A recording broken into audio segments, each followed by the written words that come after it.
Software है, यहाँ पे हर प्रकार की कंपनी आई हुई है जो कि पीओन लेवल से लेकर के आपको ऑफिसर लेवल तक की नौकरी दे रही है। अब हमको पहचानना कैसे है? हमें पहले अपने अंदर की प्रतिभा को पहचानना है कि हम किस लिए आए हैं। जैसे मान लीजिए किसी ने 10वीं 12वीं पास की है, किसी कारणवश और नहीं पढ़ पाया है, तो वो 10वीं 12वीं पास वाली कंपनी देख ले, है ना, वहाँ पे लिखा हुआ है कि किसका कितना क्वालिफिकेशन चाहिए। कोई ग्रेजुएट है तो वो ग्रेजुएशन वाली कंपनी देख ले, कोई पर्टिकुलर फील्ड से है तो वो फील्ड वाली कंपनी देख ले, कोई मास्टर ग्रेजुएट है ना, पोस्ट ग्रेजुएट है तो वो पोस्ट ग्रेजुएट वाली फील्ड देख ले। इस तरह से हम अपनी पर्टिकुलर फील्ड को चूज कर लें। इससे क्या होगा, यहाँ पे 20-25 कंपनियां, सब में कंपनियां बैठी हैं, आपका समय बचेगा, उनका भी समय बचेगा और आपको एक सेल्फ सेटिस्फेक्शन होएगा कि मैं सही जगह गया। नहीं तो क्या होता है, इसमें 3 ही पर्चियां मिली हैं आपको, 3 ही कंपनी में जा सकते हो, दोबारा आपको फिर से नहीं तो लाइन में लग के आना पड़ेगा बाहर से, है ना, तो फिर समय खराब होगा। तो वो 3 हम कैसे सिलेक्ट करें और क्या चीजों का ध्यान रखें, इन पे हम अपनी बात करेंगे और आपको मैं उसका सेशन दे रहा हूँ।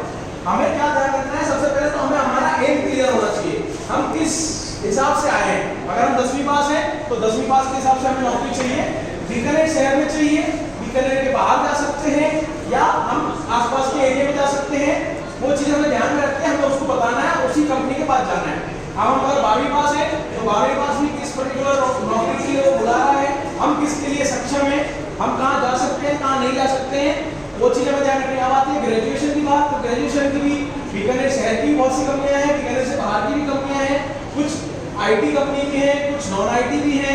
आईटी नॉन आईटी में फर्क कुछ होता है, जो आईटी मतलब वो सॉफ्टवेयर बेस्ड काम करती है, नॉन आईटी जो होती है वो ज्यादातर या तो फील्ड की जॉब होगी, सेल्स मार्केटिंग की होगी, टेलीकॉलिंग की होगी, या फिर कोई ऑटोमोबाइल इंडस्ट्री होगी जैसे फैक्ट्री हो गई, या कुछ ऐसी जो होती है वो नॉन आईटी कैटेगरी में आती है। और आईटी में क्या होगा कि सॉफ्टवेयर डेवलपमेंट की जो कंपनी होती है ना, जो कि कमरे में बैठ के एसी रूम में काम करना है, तो वो वाली कंपनी जो है तो वो डेफिनेटली 90% कंपनी आपको ग्रेजुएशन वाले ही मांग रही होंगी, तो आप वहाँ पे ऑटोमेटिकली फिल्टर हो जाता है। तो ये चीजों का ध्यान रखें और जब हम सामने एम्प्लॉयर के पास जाएं तो बिना पैनिक हुए फुल कॉन्फिडेंस के साथ बात करें, ठीक है ना। वहाँ पे आपका कॉन्फिडेंस लेवल चेक किया जाता है, क्योंकि डेफिनेटली यहाँ पे ऑन द स्पॉट 90% कंपनी नहीं देगी, 10% दे रही है, 90% आपको पहले यही चेक करना चाह रही है कि हम अपना कॉन्फिडेंस कैसे दिखा रहे हैं, हम अपने आप को प्रेजेंट कैसे कर रहे हैं। जैसे मैं आपको अभी आपसे बात कर रहा हूँ लाउड एंड क्लियर, सब कुछ सुनाई दे रहा है, माइक की जरूरत नहीं है, प्रेजेंटेशन स्किल है, मैं हाथ भी हिला रहा हूँ और आपसे बात भी कर रहा हूँ, मूवमेंट भी कर रहा हूँ चारों तरफ, ताकि मैं सबको बोल पा रहा हूँ कि नहीं। तो वो सारी चीजों का ध्यान रखते हुए हमें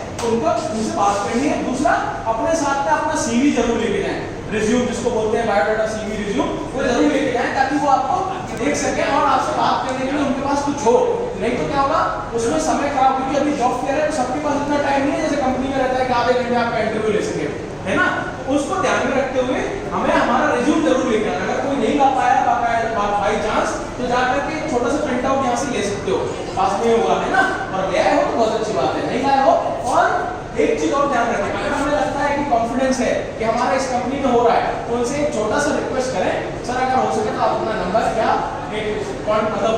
कॉन्टेक्ट पर्सन नंबर दे दीजिए, ताकि अगर हमें इंक्वायरी करनी हो, क्योंकि मुझे कॉन्फिडेंस है कि मैं हो सकता है कि मेरा सिलेक्शन हो गया हो सेकंड राउंड में, तो मुझे अगर इंक्वायरी करनी है कि मेरा हुआ या नहीं तो क्या मैं बात कर सकता हूँ, तो वो आप उनसे नंबर लेने में हिचकिचाए नहीं, कोई मना नहीं करेगा, है ना, क्योंकि वो कंपनी में आपको बोर्ड नंबर दे देंगे, वो आप वहाँ पे बात कर सकते हो कि मैं इस जॉब फेयर में आया था, तो 10 दिन हो गए, मेरे पास कुछ इन्फॉर्मेशन नहीं आया तो मैं जानना चाहता हूँ मेरा हुआ भी है कि नहीं, क्योंकि अगर नहीं हुआ है तो मैं दूसरी जगह तैयारी करूँ, और अगर हो गया है तो उस हिसाब से अपने माइंड को रिलैक्स कर लूँ, क्योंकि जॉब मिलना एक बहुत बड़ी चीज है आज के डेट में। तो ये सारी बेसिक चीजें हमें ध्यान रखनी है और अपने माइंड को बिल्कुल फ्री माइंड से जाना है, टेंशन फ्री होकर के और कॉन्फिडेंस से। जिस तरह से मैं आपसे बात कर रहा हूँ ना, बिल्कुल कॉन्फिडेंटली, जबकि मैं आप दोनों हम एक दूसरे को नहीं जानते, मैं भी बीकानेर से हूँ, हमारा भी बीकानेर ही गाँव है, लेकिन अब बेंगलोर से उठे आए हो तो मैं जानू ही को नहीं किया नहीं, अब आप तो मैं 9 साल हो गए बड़े बड़ा, लेकिन रहने वाला बीकानेर का हूँ, ठीक है।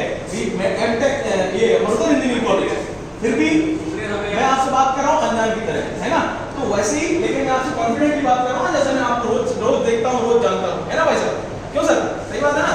वही हमें आई कॉन्टेक्ट, उसमें मेन चीज होती है आपका आई कॉन्टेक्ट, वो हमें ध्यान रखना है, उससे हमें बहुत फायदा मिलता है। और उससे मैं आपको गारंटी लिख के दे सकता हूँ कि आपको 100% 90% कंपनी आपको सिलेक्ट करेगी सेकंड राउंड के लिए, क्योंकि उनको पता चलेगा कि आपका वो जो है ना लेवल वो उस तरह का है कि आप अपने आप को प्रेजेंटेबल स्किल कहलाता है, कि हम अपने आप को बता पा रहे हैं। नहीं तो और हिचकिचाना बिल्कुल नहीं है, यहाँ कोई अपने को युद्ध लड़ने नहीं भेजा है ना, हम हमारे स्किल के बेस प्रेजेंट कर रहे हैं। तो दो चीजें, एक हमारा स्किल क्या है वो हमें ध्यान रखना है। जैसे अगर हम कंप्यूटर में अच्छे हैं, हमें बताना है क्या है फाइन इन कंप्यूटर, जो मर्जी पूछ लो कंप्यूटर से।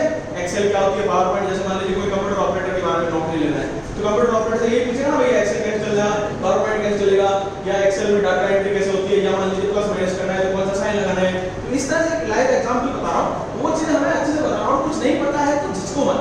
और एक चीज हमेशा ध्यान रखो, ये आगे के लिए काम आएगी।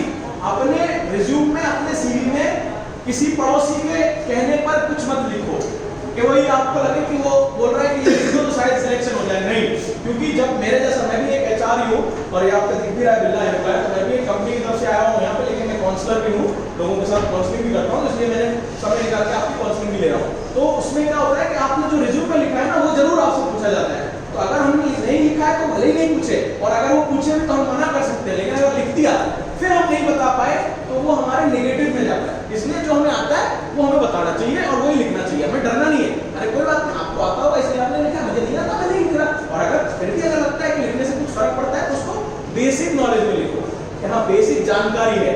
मान लीजिए किसी सॉफ्टवेयर के बारे में उसमें लिखो कि हाँ बेसिक पता है कि ये होता क्या है, बाकी अगर मुझे ट्रेनिंग मिलेगी तो मैं सीख जाऊंगा। तो उससे क्या होगा, सामने वाला आपसे उस लेवल का ही पूछेगा। नहीं तो अगर वो एडवांस में गया और हम नहीं बता पाए तो हम भी डिमोरलाइज, सामने वाला भी सोचेगा कि भाई खाली इतने बड़े मेले में आया था इसलिए उसको लगा कि ये कंपनी ये चीजें दिखती है तो हमने डाल दिया नाम, है ना। तो वो चीज नहीं रखनी है और अपने कॉन्फिडेंस लेवल को वो बूस्ट करके चलना है, बढ़ाना नहीं है। लाइन से कतार में खड़े होने से डरना नहीं है। और वो जो हमारे बाउंसर भाई लोग हैं वो आपके सहायता के लिए ही हैं, इसलिए अगर वो कभी बोलेंगे कि सीधे हो जाओ, टेढ़े हो जाओ, तो उनकी बात सुननी है, लड़ना नहीं किसी से, अपने को किसी से लड़ना नहीं है, ना किसी से वो करना है। हमें अपनी शांति से, फ्री माइंड से, बिल्कुल माइंड रिलैक्स होकर जाता है तो 2 मिनट का मेडिटेशन करके फिर निकलो यहाँ से, ताकि आप अपने आप को फ्री महसूस कर सको। Any question? Hope you like this lesson. Myself Sulabh Telang, I am a 9-year experienced guy from Bangalore. I passed out from Rajasthan in Mother Engineering College and doing this counseling, career-related HR, recruitment, processing, motivational speaking from last 9 years. Thank you very much. कर दिया, thank you यार।